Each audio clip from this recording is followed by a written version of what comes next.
ക്രൂരമായി കൊലപ്പെടുത്തി. അതോടെ വീരപ്പനെ പിടികൂടാനായുള്ള അവസാന ദൗത്യത്തിനായി അണിയറയിൽ അരങ്ങൊരുക്കി. Operation cocoa. ഏത് തേരോട്ടത്തിനും അനിവാര്യമായ ഒരു അന്ത്യമുണ്ടാകുമല്ലോ. മുഖ്യമന്ത്രി ജയലളിതയുടെ ശുപാർശയിൽ 2001 വീരപ്പൻ വേട്ടയ്ക്കായി തമിഴ്നാട് നിയോഗിച്ച ദൗത്യ സംഘത്തിന്റെ ചുമതല കെ വിജയകുമാർ IPS ഏറ്റെടുക്കുന്നത്. വീരപ്പനെ കുറിച്ച് അന്നോളം അറിവായ വിവരങ്ങളെല്ലാം ക്രോഡീകരിച്ച് അന്തിമ ദൗത്യത്തിനായുള്ള പദ്ധതികൾ വിജയകുമാർ ആസൂത്രണം ചെയ്തു. കല്ലുപണിക്കാരായും മരംവെട്ടുകാരുമായെല്ലാം ദൗത്യസംഘങ്ങൾ കാട്ടിലെ ചലനങ്ങൾ നിരന്തരം നിരീക്ഷിച്ചു. ഏറെക്കാലത്തെ കാത്തിരിപ്പിനൊടുക്കം വീരപ്പന്റെ ഒളിത്താവളങ്ങളെക്കുറിച്ചുള്ള നിർണായക വിവരങ്ങൾ ലഭിച്ചു തുടങ്ങി. ഇനി ദൗത്യത്തിന്റെ 2ാം ഘട്ടമാണ്. ദൗത്യസംഘം തന്ത്രപരമായി വീരപ്പന്റെ സംഘത്തിലേക്കും നുഴഞ്ഞു കയറി. വീരപ്പന്റെ പ്രതാപം നന്നായി ക്ഷയിച്ചു തുടങ്ങിയിട്ടുണ്ട്. അംഗബലമെല്ലാം തീരെ ശുഷ്കിച്ചു. തിമിരം കാരണം കാഴ്ചയ്ക്ക് മങ്ങലുണ്ട്. ആസ്മയും വീരപ്പനെ ഏറെ ബുദ്ധിമുട്ടിക്കുന്നുണ്ട്.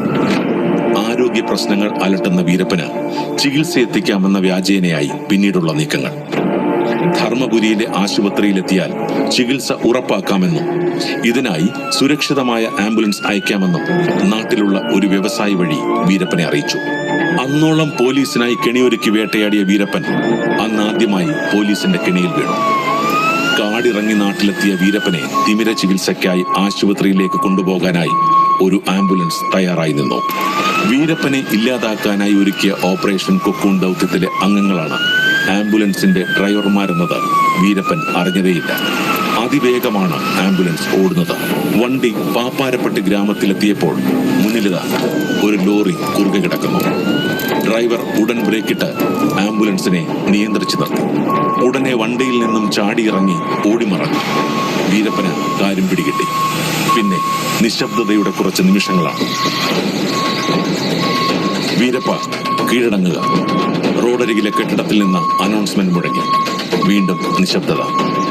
ആദ്യ വെടി ആംബുലൻസിന്റെ ഉള്ളിൽ നിന്നാണ് ഉയർന്നത്.